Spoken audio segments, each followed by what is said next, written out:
UKLO 1 year masters. No IELTS required up to 5 years visa. High visa success rate. 2 pages చదివి review రాశా.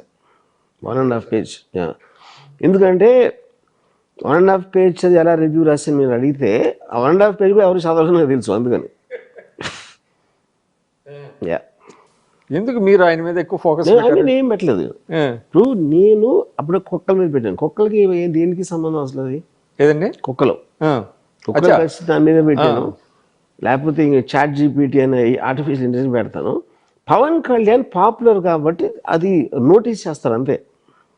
అంటే మీరు పుస్తకంలో ఒకటి రాశారు, పని కట్టుకుని ఒక్కల మీద ఇప్పుడు మీరు పుస్తకంలో ఒక చోట రాశారు, ఏది సరిగా లేకపోతే నేను వెంటనే గేర్ మార్చేస్తాను అన్నట్టుగా మీరు అన్నారు. అంటే to draw the attention of the public మీరు పవన్ కళ్యాణ్ ని టైమ్ అండ్ అగైన్ కాదు, నేను అది చెప్తున్నా. నేను నా మీద కూడా వేసుకుంటాను జోకులు, నా ఫెయిల్యూర్స్ గురించి మాట్లాడతాను. ఎవరెవరు దాంట్లో పాపులర్ అయినప్పుడు అది ఎక్కువ లైమ్ లైట్లోకి వెళ్తుంది అనుకున్నాను. వెళ్ళాలనేది మీ ఉద్దేశం? నేను ఏం మాట్లాడా అన్నీ వెళ్ళాలన్న ఉద్దేశం. లేకపోతే ఎందుకు మాట్లాడాలి మీరు? అంటే ప్రజలు చర్చించుకోవాలి దీని మీద అనేది.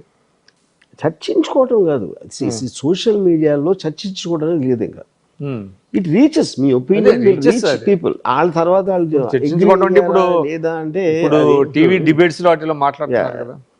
చర్చించుకోవడం అంటే అది హోల్ పాయింట్ ఆఫ్ కమ్యూనికేషన్. మీరు ఇప్పుడు ఇవాళ ఇంటర్వ్యూ ఎందుకు చేస్తున్నారు? ఇది మీ యూట్యూబ్ ఛానల్లో చూడాలి. సేమ్ థింగ్ ఎగ్జాక్ట్ నేను అదే చేస్తున్నాను. సో మీకు అంటే ఆయన ఏమైనా తప్పుగా వెళ్తున్నాడు, ఇది కరెక్ట్ కాదు? ఫస్ట్ ఆఫ్ ఆల్ నేను తప్పు కరెక్ట్ అనేది నా లైఫ్లో ఎప్పుడు చెప్పను. నేను కేవలం మీరు అన్నదానికో చేసిన దానికో నా రియాక్షన్ ఇస్తాను అంతే.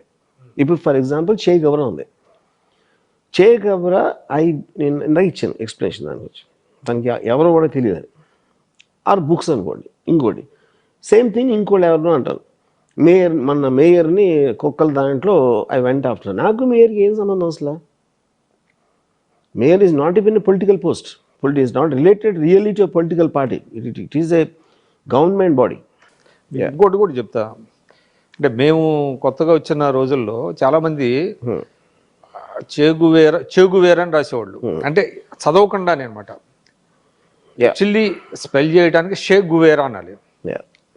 అంటే చాలా మంది సోకాల్డ్ కమ్యూనిస్టులు అది ఇప్పుడు దాంట్లో బికాజ్ ఇంగ్లీష్లో స్పెల్లింగ్ అనేది క్లియర్గా సిహెచ్ అనేది మనం ఆటోమేటిక్గా చాట్ అంటాం, మనం షార్ట్ అన్నాం కదా.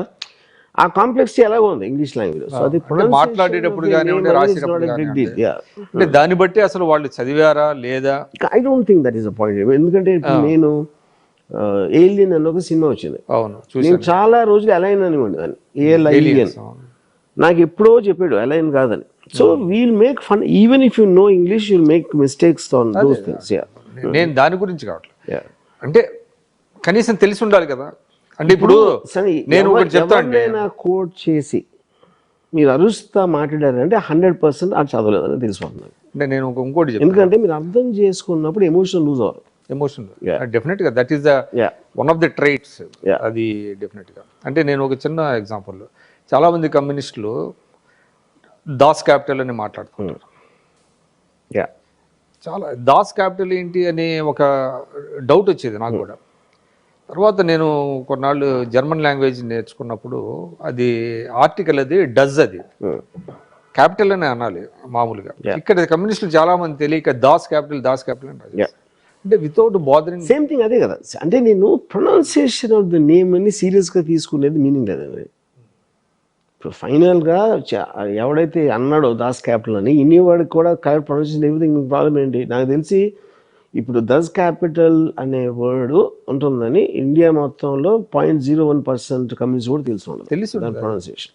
కానీ వాళ్ళకి డౌట్ రావాలి కదా, ఏంది దాస్ క్యాపిటల్, దాస్ అనేది ఏంటి? Not necessary.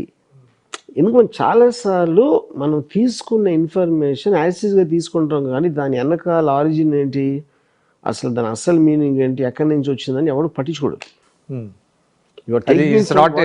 అంతే, ఇట్స్ నాట్ ఎన్ ఇష్యూ అంటారు. డెఫినెట్గా.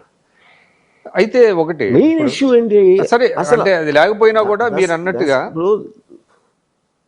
ఆ బుక్లో ఏం రాశాడు నీకు అర్థమైంది 5 నిమిషాలు చెప్పడం, అది ఇంపార్టెంట్. అదే ఇప్పుడు మీరు ఆ పాయింట్కి వస్తున్నారు. ఇప్పుడు ఆయన నిజంగా ఇన్ఫ్లుయెన్స్ అయితే షెగువేరా ఆయన ఏం చేశాడు, ఆయన ఆదర్శాలు, ఆయన భావజాలాన్ని ఇంప్లిమెంట్ చేయగలగాలి.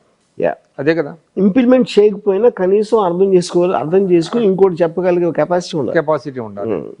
అంటే ఇప్పుడు ప్రాబ్లం అదే కదా ఆయనకి. ఇప్పుడు బీజేపీ భావజాలానికి వెళ్ళటమే చాలా మంది. క్యాపిటల్ అనేది ఎవరు చదవరండి 100%. అప్పర్ లిమిట్ కమ్యూనిస్ట్ మేనిఫెస్టో చదువుతారు. కమ్యూనిస్ట్ మేనిఫెస్టోలో కూడా ఇంపార్టెంట్ కోట్స్ అని అక్కడి నుంచే, విప్లవం తుపాకీ నుంచి వస్తుంది, మీకేం పోయే లేవు, చాలా సంఖ్యలు తప్ప, ఇలాంటి 4-5 కోట్స్ తీసుకుంటారు. దానికి తప్పిస్తే ఇంకా పెద్ద చదవాల్సిన అవసరం ఏమి. చదవటం అసలు తెలుగులో చదివితే మీకేం అర్థం అవుతుంది. మామూలుగా కమ్యూనిజం అది ఇనుప గుగ్గిళ్ళలాగా ఉంటుంది. అది equally tough in English also. కాబట్టి అది ఒరిజినల్గా ఎవరైనా చదివి, నేను అందుకని అంటున్నా, అది చదవలేదు ఎవరు, కానీ కోటబుల్ కోట్స్ పోర్టబుల్ కోర్స్. ఇప్పుడు మీరు ఒక భేదోడిని తీసుకుని నీకు రక్తం, అడిగి రక్తం, నువ్వు గాలి పీలుస్తావు, ఆడి దగ్గర కారు ఉంది నీ దగ్గర లేదు అంటే, అంతకన్నా ఇంకా సింప్లిస్టిక్ ఏముంటుంది అర్థం చేసుకోవడానికి. దానికి థియరిటికల్గా మీరు 30 ఇవ్వచ్చు, అది అవసరం లేదన్న చేయటానికి. అందుకనే అర్థం అవ్వకుండా ఫాస్టెస్ట్ వేలో అప్లై చేయడానికి ట్రై చేసింది కమ్యూనిజం ఒకటే. Coming to another point,